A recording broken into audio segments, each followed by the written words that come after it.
then let's just get into it, man. Yeah, absolutely. Let's start with this. Sure. What is mezcal? In a nutshell, it's probably the world's most complex spirit.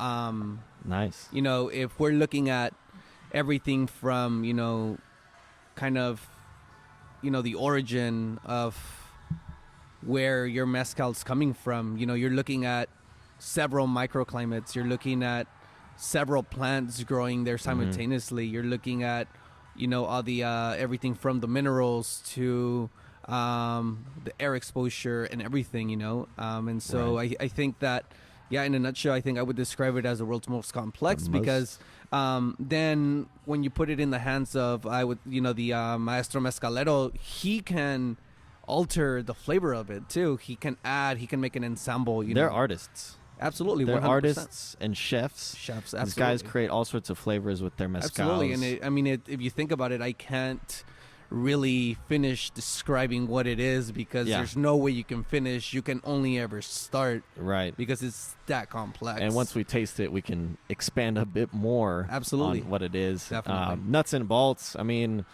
agave distillate. There's agave plants, which is actually a type of plant in the asparagus family. That's correct. Grown for 7 to 35 years, depending on the species. Mm-hmm. Once it matures, it's cut down.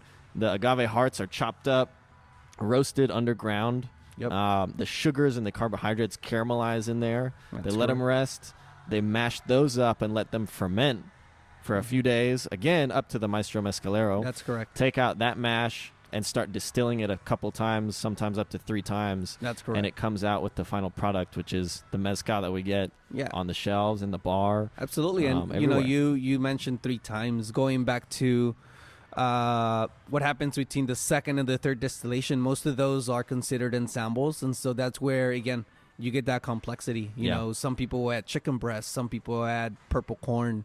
Some will add, nut fruits and berries and everything to it and just completely change the base or, oh, man. there's just so many different ways we could go. Yeah, for sure. It's hard to really describe what to get. Very complex world. Absolutely. We'll get into all of it, I hope, during this podcast over the next few Absolutely. weeks, months. Let's keep this thing going. Absolutely. Episode 1. For sure. But we might as well get into it. You're making me thirsty. Right? Let's try some sure. mezcal. Let's try some mezcal for sure. Episode 1, we've got here one of my favorite brands, Mezcal Vago. We've got their Espadin by Emigdio Jarquiin. So let's see if we can... There you go. Yeah, so Vago is actually... Tell us about Vago. So Vago itself, as a brand, I think is one of those very wholesome brands who are not just on a mission to share great mezcal with the world, but really conserving the world of mezcal, if I could say. For every one plant they harvest, they plant 3. In a slow year, if they're not producing mezcal, then they're actually planting more agave plants. Yeah. They're about keeping the culture alive, and it kind of reflects in a lot of their spirits and the way they're made. Mostly small batches, 1,000-liter batches, and so you really get a lot of that very nice complexity from it. And I think the juice literally speaks for itself. I think so too, man. This is, by some accounts, the mezcal of the year, I think I saw. Okay. Yeah, I'll have to. And this find is out the what year that is. 2020, right? Well, yeah, 2020. So this is NOM 0188X. Okay. Lot E08E20. Gotcha. So this is an Espadin. I said before, I mean, there's so many different species of mezcal. Of agaves. Espadin is the most commonly used. I think like 86% of mezcal made is with Espadin. That's correct. So Espadin is so versatile. First of all, it's so easy to harvest, and again, it's easy to cook or roast as well. So I mean, it's about 7 years average to maturity. So it's probably one of the quickest growing agave plants. Yeah. And for that reason, it's so convenient, and it's everywhere. Yeah, no, it is. It's around here in Texas too, probably. So this is the village is El Nanche Miahuatlan. Mm-hmm. It's ground with a big stone wheel called a tahona. It's pulled by a donkey. I think we've all seen those pictures. Mhm. Walk us through tasting this. Oh, absolutely. So I kind of skipped ahead. So what I did is I dipped my finger and kind of rubbed a little bit on my arm. Why? What does that do? Which essentially with that, you're able to, you really pick up those very complex, smoky, roasted, what people would call roasted Smells like agave notes. caramel. Absolutely, yeah. You get some caramel there as well. It's sweet. It's sweet, yeah, for sure. That takes me back. For sure, yeah. You lived in Oaxaca for a bit, right? I've been to Oaxaca many times. Lived there for about a month in college. Mm-hmm. And man, I'm telling you, when you walk into a palenque, it literally smells like this. Like it's like that. a candy store, Yeah, which is nuts. for sure. Adult candy store, for what sure. do we do next? Next, so we're gonna do something that's called kissing the mezcal. So essentially, it consists of 3 small slurps. Okay, slurps. Slurps. It's a Yeah, gross word. literally. I'll start That's here. a gross word. All right. So the first one's meant for you to feel the punta. The punta meaning The what?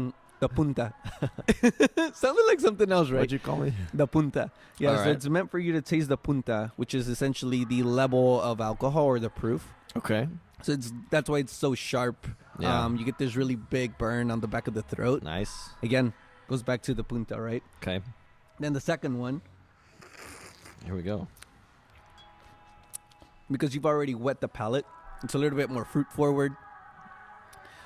You Yeah. know, and this time it kind of encompasses the entire mouth itself. Yeah. You know, it's really kind of takes you through this. Yeah. small, There's a big change Mhm. on the second taste. Absolutely. It's easier to drink for sure. Yeah. Most people, I think, drinks, spirits wrong. If you're shooting it, you're not really yeah. drinking. You're spoiling it in a way. Yeah. Um, what are you just not letting it coat your palate? Exactly. I guess? Yeah. You want to coat it. Yeah. Yeah, Okay. you definitely want to coat it, just like you would do a nice glass of wine. Well, this was once Yeah. called mezcal wine or tequila was, but in this case of mezcal, it's definitely got that same complexity or more. And so, yeah, you definitely want to know You know how to what? taste it. I've drank a lot of mezcal with a lot of people, and I notice when people drink it scared, they like cough. They like it. I think the alcohol vapor gets up into their nose or something, and they just start coughing. Yeah, And the I'm choking. like, dude, don't drink it For sure, it's like, you're an smoking idiot. something. Like, For you sure, gotta drink it slow, respect it, kiss it. that's correct. Oh man, sure. but it's beautiful. Yeah, and so then the third one, you really get the end right. You get the tail, Mm. and it just goes very, very smooth. Wow. It's really not Yeah. what people would associate an agave spirit being, or tequila for that matter. I know a lot of people have bad experiences with tequila, and they go, "Oh, in college I had tequila, We and have it all was been the there." worst experience." And like, come on, man. Yeah, we've You been know, there. You don't know how to drink it. Yeah. But that simple 4-step, kind of smelling Yeah. it first, and then those 3 slurps Yeah. is just an easy way to really enjoy it. And actually, it's almost oily in the mouth. Do you see that? How you start to salivate? Yeah. Um, I'm salivating a little bit. Exactly. And so it's essentially, you get, that helps you get all those fruit forwardness. Yeah. It's delicious. This is a good mezcal, man. Sure. I know the brand likes to have a few points. They've got tech sheets all over their website. They do. They point out the salinity Mm-hmm. in this mezcal. That may sound crazy to a lot of people, salinity, Mm-hmm. but it's the sediment in the rock from that region. Going Mhm. back to what we were talking about before, Exactly. it's such a complex world because there's so many variations in the terroir where each of the plants are grown, Mm-hmm. the yeasts in the air, in the microclimate that the fermentation is being That's done, correct. everything. And so this specifically, I don't know the sediment that they've got in this in El Nanche. I think they call it caliche. Caliche. Okay. Yeah. Well, apparently it goes really well with oysters. Yeah. A raw bar, oysters, ceviche. That's what Ah, they say. Seafood. Those are man. all good things, man. Absolutely. Wouldn't mind a night of that. Substitute this at a sushi bar for sake. It should be in every sushi It bar. should definitely be in every sushi bar. I agree. Absolutely. What It's about delicious. so the brand? Going back to the brand, Vago. So Vago, going back to the plant, so it's actually a really beautiful story. It's Yeah. Tell us. definitely, a love story. If you really think about it, Okay. kind of the way it was founded.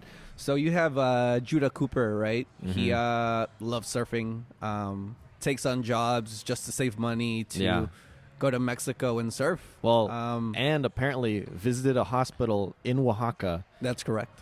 where he fell in love with a nurse, nurse, who that's treated him. I don't know why he was in the hospital. I don't Probably know. a surfing accident. Probably. Who knows? Don't know. we'll let him confirm. Exactly right. Maybe we'll And have so- him on at some point. for sure. Come on, Judah. Yeah, exactly.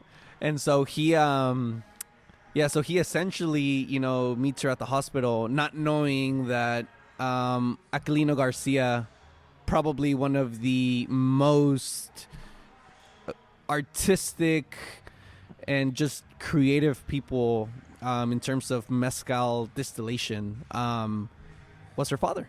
And Yeah. so, it's really crazy, how, A and B connect and, comes to C. And I Yeah. mean, it's crazy how, Yeah.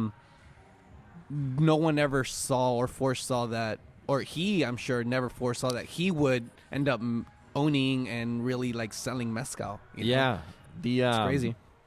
The other part that I've heard Judah talk about, he's been here in Dallas, giving mezcal tastings at different bars. Las Almas Rotas in Deep Ellum. Mm-hmm. They do a pretty extensive mezcalero and brand owner entry. They have them come in and talk about their product, which is great Yeah, because it for again raises awareness, like what we're trying to do now. We're trying to educate more people, get people interested in mezcal because Yeah, for sure. we've got a absolutely. passion for it, and so do they. Mhm. I think in the story he was talking about how the nurse, his now wife, was Mhm. dating some other guy, and the guy that's hated right. Judah, The fist fight, right? hated him. Yeah, and For at sure. one point punched Judah Cooper in the face, Exactly. which earned him a lot of respect. Correct. And then I think after that, Aquilino decided, yeah, I mean, you can marry my And daughter. I think- this is good. What was it that he didn't fight back? I think he didn't fight back. I think he didn't, right? He just Turn the took other the cheek, punch baby. and said, "You know what? Whatever. She's my girl, right?" I'm Jesus. Exactly. Yeah, yeah, she's his already. It doesn't matter. Right. Exactly. That's a good point. Yeah, and so I mean, it's insane, that love story really connected and kind of created or was the foundation for what is now Mezcal Vago.